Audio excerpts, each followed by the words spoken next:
देखिए, जो श्री सिद्धराज सरकार धाम है, ये देवी कामाख्या के संप्रदाय के अंतर्गत आता है। अर्थात यहाँ पर सभी प्रकार की क्रियाओं में सर्वप्रथम बलि, द्वितीय रूप से यज्ञ और तृतीय रूप से काम।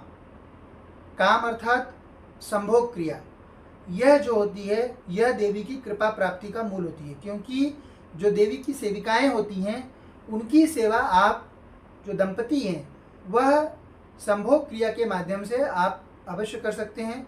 तो जो भी धाम के संबंधित जो टोटक रहते हैं वह सबके सब आपकी संभोग क्रिया पर चलते हैं, और जो दरबार की क्रियाएं रहती हैं वह सब बलि और यज्ञ पर चलती हैं।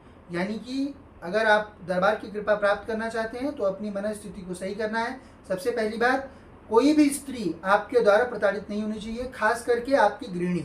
वह बिल्कुल भी आपसे पूर्ण रूप से खुश रहनी चाहिए, आपसे पूर्ण रूप से प्रसन्न रहनी चाहिए। दूसरा, आपको धाम में आपका कार्य होने के बाद बलि देने की आपकी मानसिकता अवश्य होनी चाहिए।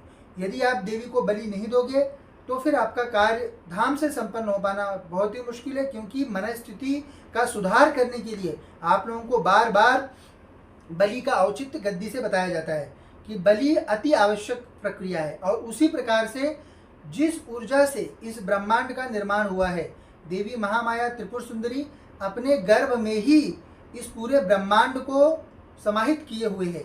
तो जिस क्रिया से हम सभी इस भूलोक पर उत्पन्न होते हैं और अन्य अन्य लोगों की यात्रा करते हैं, उस क्रिया का अति महत्व होता है, उसमें अत्यधिक ऊर्जा होती है। और वह क्रिया मात्र अपने भोग के लिए न करते हुए यदि हम उसे देवता से जोड़ देंगे, देवी से जोड़ देंगे, तो वह क्रिया हमारे लिए बहुत ही अधिक कर्म का निर्माण कर देती है। तो हम देवी को जब दंपति वह क्रिया करते रहें, जब आप संतान प्राप्ति की इच्छा से या अन्य इच्छाओं से जब आप क्रिया करते रहते हैं, उस समय वह क्रिया आप देवी का आवाहन करके देवी को समर्पित कर सकते हैं। धाम की जो शक्तियां हैं, जो देवी की सेविकाएं हैं, उनको आप समर्पित कर सकते हैं। तो आपके कर्म स्वतः ही निर्माण होते रहते हैं।